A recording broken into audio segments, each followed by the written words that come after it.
총 연면적 200제곱미터의 2층짜리 모델 4개를 한번 살펴봤고요. 공사비가 적게는 최종 예산의 5%에서 많게는 10%까지 차이가 날 수 있다. 그리고 가장 가성비가 좋은 형태는 이거는 에너지의 유지관리까지 생각했을 때 나오는 형태다. 안녕하세요, 밀리미터입니다. 오늘 제가 여러분들한테 말씀드릴 내용은 바로 공사비에 대해서 좀 말씀드려 볼까 합니다. 공사비 중에서도 제가 형태에 관한 내용을 좀 들고 와봤습니다. 최근에 미국과 이란의 전쟁 상황으로 인해서 여러 가지 에너지 수급이라든지 원자재 수급이 어려워지면서 공사비가 여기저기 올라가고 있다는 소식을 많이 들으셨을 것 같습니다. 그래서 과연 가성비 있는 집 짓기를 어떻게 해야 되는지 고민이신 분들을 위해서 컨텐츠 준비했으니까 해당 내용 제가 하나씩 좀 말씀드려 보도록 할게요. 많은 분 공사비에 대해서 고민을 하실 때 일단 설계는 내가 하고 싶은 대로 하고 나중에 시공사로부터 견적을 내면서 공사비가 오버된다 그러면 스펙을 다운그레이드 하거나 그런 방식으로 대응을 하는 거를 아마 생각을 하실 겁니다. 물론 그렇게 하시는 것도 하나의 방법이기는 합니다. 하지만 그런 거는 여러분들도 충분히 하실 수 있는 사항이고, 그렇기 때문에 저는 오늘 공사비를 결정하는 형태라는 주제로 여러분들께 한번 말씀드릴 겁니다. 이 형태라는 게 굉장히 많은 내용을 내포를 하고 있는데, 가장 직관적으로 좀 말씀드리면 건축허가 이후에 되돌릴 수 없는 거라고 보시면 됩니다. 이미 여러분들은 정해진 면적, 정해진 법규, 그 다음에 지구단위 계획 등으로 인해서 형태에 대해서 건축허가를 받아놨죠. 그렇기 때문에 나중에 공사비가 오버된다 그래서 이 형태를 변경하게 되면 당연히 설계 변경 혹은 설계 변경 허가 사항으로 들어가기 때문에 설계를 다시 해야 되는 경우가 생길 수 있습니다. 그리고 당연히 그 설계 변경 기간 동안 공사 기간이 늘어지는 것은 당연한 일이고요. 그래서 오늘은 형태가 어떻게 공사비를 결정하는지 4가지 샘플 모델을 기반으로 여러분들께 한번 말씀드려 보도록 하겠습니다. 크게 4가지가 어떻게 되어 있냐면 정방형 평면이 있고요. 네모나게 똑같이 가는 거고, 그 다음에 장방형 직사각형 형태의 평면이 있고, 그 다음에 디귿자 중정을 품고 있는 평면이 있고, 미음자 중정을 품고 있는 평면이 있습니다. 설계 계획, 건축 계획 조건은 모두 똑같습니다. 기초 매트는 모두 600mm, 그 다음에 슬라브는 200mm, 층고는 3m로 모두 통일을 했습니다. 그 다음에 바닥 면적 같은 경우에는 200제곱미터로 다 한정을 했어요. 왜 200제곱미터를 한정을 했냐면 연면적 200제곱미터를 기준으로 해서 직영공사가 가능하냐 안 가능하냐가 갈리거든요. 직영공사 불가능하다라는 거는 종합건설면허를 도급 계약할 때 체결해야 된다는 겁니다. 여러분들이 공사비로 견적받으시는 직접 재료비, 간접 재료비, 직간접 노무비, 기계경비 이런 걸 제외하고 여러 가지 세금성 비용들이 있어요. 보험비도 있고요, 무슨 안전관리비도 있고요, 그런 여러 가지 잡다한 비용이 총 직접비, 재료비, 노무비, 기계, 경비의 한 10에서 한 13% 됩니다. 쉽게 말해서 재료비, 노무비, 기계 경비 이 3개가 10억이라고 하면 여러분들은 종합건설 면허를 사용하시게 될 경우에는 11억 2천, 11억 3천이 되고 여기에 시공사의 관리비, 이윤이 따로 붙는 구조라고 보시면 되세요. 그러니까 199와 201제곱미터는 1억가량을 더 부담하지 않느냐, 꼭 갈림길에 있다고 보시면 됩니다. 그렇기 때문에 많은 분들이 60평 이하로 진행을 하시거든요. 그렇기 때문에 60평을 딱 기준으로 한번 말씀을 드려볼게요. 그래서 1층에 딱 100제곱미터, 2층에 100제곱미터에서 따로 테라스나 그런 거 만드는 조건 없이 다 그냥 똑같은 면적을 가진 모델 4개를 제가 한번 만들어 봤습니다. 그 모델 4개를 하나씩 조금 살펴보면서 비용에 대한 얘기를 좀 더 이어가 보도록 할게요. 첫 번째는 정방형 평면을 제가 가져왔어요. 정방형 100제곱미터씩 올라가니까 가로 세로 딱 10m씩 해서 2개 층 올린 200제곱미터 되죠. 어떻게 보면 이 평면 딱 보자마자 너무 아파트 같은데? 라고 하실 분들도 계실 것 같아요. 근데 여러분들 참고로 보시면 아파트 평면 같은 경우에는 우리나라 최고의 건축 브레인들이 가서 만든 평면입니다. 다른 말로 얘기하면 같은 면적에서 공간 효율을 가장 극대화로 할 수 있는 게 아파트 평면이라고 보시면 되세요. 다르게 얘기하면 똑같은 30평인데도 40평처럼 쓸 수 있게 해주는 게 아파트 평면이에요. 그런 평면을 구현하기 사실 어떻게 보면 좋은 게 정방형, 장방형이기도 해요. 근데 오늘 일단 공사비에 대한 얘기를 해야 되니까 샘플에 적당한 그런 평면을 가지고 한번 얘기를 해보도록 할게요. 이런 아파트스러운 평면의 2층짜리 주택으로 하게 되면 딱 10x10으로 가게 되고 외피 면적도 가장 절감되는 형태입니다.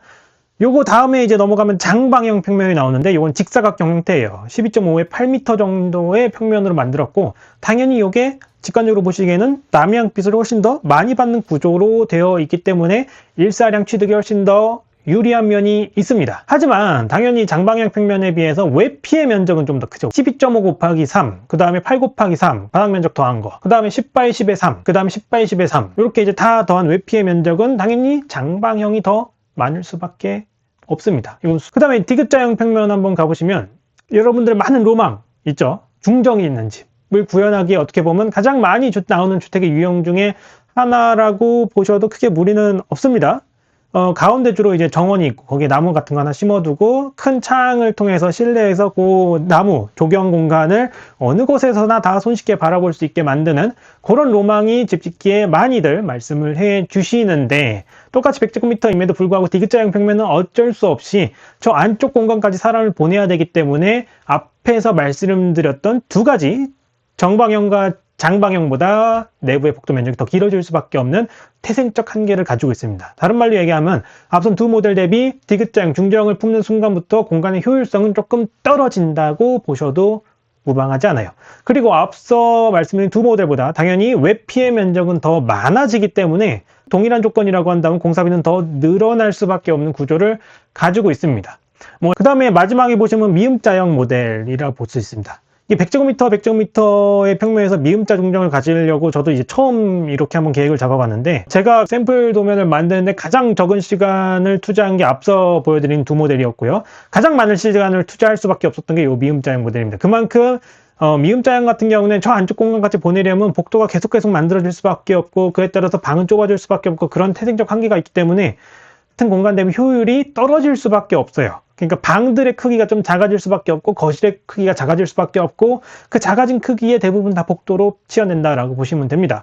아울러 여러분들 이렇게 보시기에도 가운데 구멍이 뻥 뚫렸기 때문에 외피의 면적이 더 많아질 수밖에 없죠. 외피 면적이 많아지고 거기에 더불어서 창호도 굉장히 많아집니다. 바깥도 봐야 되고 안도 봐야 되고. 근데 이제 여러분들 이거 한번 생각을 해보셔야 되는 게, 창호가 많아졌다는 거는 반대로 골조 물량이 줄어든다는 겁니다. 외피 중에 창호 면적을 공제하면 그게 골조 물량이잖아요. 골조 물량이 줄어든다라고 보시면 되세요. 그러면 이제 공사비가 좀 달라질 수 있지 않을까? 이런 상상도 한번 해볼 수 있겠죠. 아무튼 요 미음자형은 제가 볼 때 도심형 주택에는 크게 어울리진 않고, 요 미음자형이 정말 여러분들 생각하시는 것처럼 잘 작동하기 위해서는 1, 2층을 100제곱미터로 나누시면 안 되고요. 적어도 1층에 150제곱미터 정도 크게 한 다음에 2층에 50제곱미터 나머지가 올라가는 그런 형태의 평면으로 하시면 중정도 좀 넓어지면서 각 공간이 복도가 좀 많아지더라도 좀 사는 그런 형태가 나올 수 있겠다라고 그런 생각이 좀 들더라고요. 디귿자형도 마찬가지일 수 있습니다. 좀 더 중정을 키우면서 각 공간별 쓰임새를 좀 더 좋게 하려면 1층에 조금 더 많은 면적을 할애하고 2층은 적은 면적을 할애하면서 나머지를 테라스 같은 걸로 빼는 게 훨씬 더 나은 설계일 수 있어요. 어쨌든 지금은 똑같은 조건에서 비교를 해야 되니까 이렇게 일단 보고만 넘어가도록 하겠습니다. 이렇게 만든 각각의 모델별로 물량을 한번 뽑아볼 수 있겠죠. 골조 물량부터 좀 먼저 비교를 해보면 정방형이 169, 장방형이 171, 그 다음에 디귿자형 중정형이 183, 그 다음에 미음자가 187이 나왔어요. 양극단에 있는 정방형이랑 미음자형 두 개를 비교해 본다 그러면 169 대 187이니까 한 18 정도의 차이가 납니다. 보통 콘크리트 골조 물량 한 350에서 400만원 곱하면 대략적인 공사비 아웃라인이 나오거든요. 이 공사비 안에서 보면 대략적 18이니까 300이라 그러면 4,800이고 400이라 그러면 한 6천만원 언저리가 좀 나올 것 같습니다. 그러면 이제 이 형태만 보는 게 맞냐라고 하면 아니죠. 왜냐하면 제가 아까 말씀드렸다시피 이 주택 형태에 따라서 필요한 창호의 개수가 또 많이 달라져요. 그리고 실질적으로 집의 성능을 좌우하는 거는 단열재도 있지만 또 창호의 스펙도 굉장히 큰 영향을 미치기 때문에 창호를 또 빼놓고 얘기할 수는 없습니다. 그래서 제가 각각 현재 모델에 들어간 창호의 개구 면적을 따로 한번 뽑아봤어요.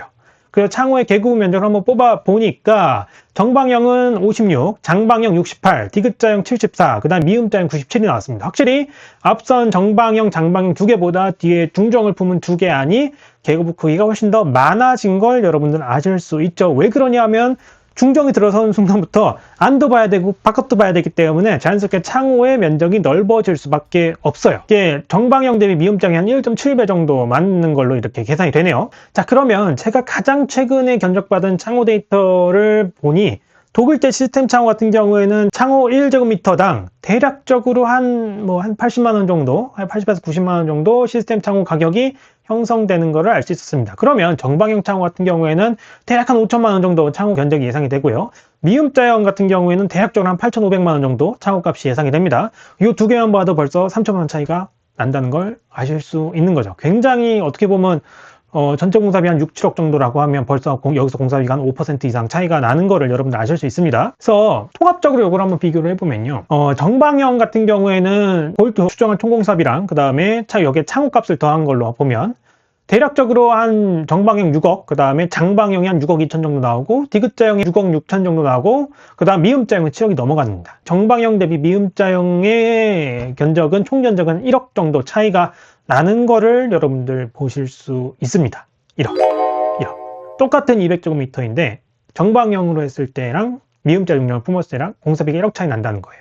그럼 너무 양극단에 있는 거 말고 중간에 있는 두 개, 장방형이랑 디귿자형을 하게 되면 그러면 그래도 한 4, 5천 정도의 견적 차이가 나게 됩니다. 총 공사비 6억 정도로 예산 잡으면 이것도 한 10% 정도 차이가 나는 거죠.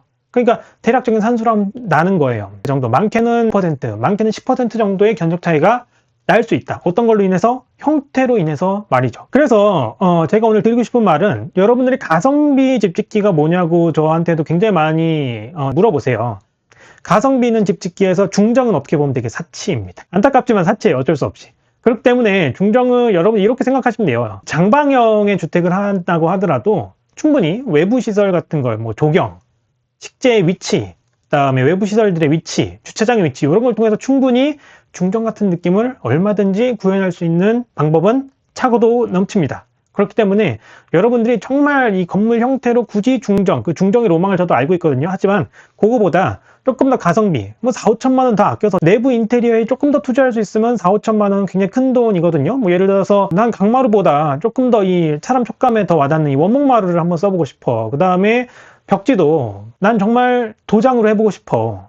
그다음에 조명 같은 것도 훨씬 더 쓰면 집안이 좀 더 풍성해지는 것도 있고, 계단도 정말 좋은 자재 사용해서, 왜냐면 이 피부로 맞닿는 것들은, 왜냐면 외피를 여러분들 건들 일은, 여러분들이 막 외피를 만지면서 너무 좋아 이럴 일은 별로 없어요. 대부분 여러분들이 생활하시는 건 건물의 안쪽, 건물의 바깥쪽은 건물의 성능을 책임지고 있고, 건물의 안쪽은 여러분들이 실질적으로 손과 발이 맞닿으면서 여러분들 촉감으로 전달해야 되는 그런 영역이기 때문에 그 비용을 아껴서 차라리 내부 인테리어로 더 투자를 한다면 어떻게 보면 더 비용 대비 편익이 더 높지 않나? 라는 생각을 저는 개인적으로 가지고 있습니다.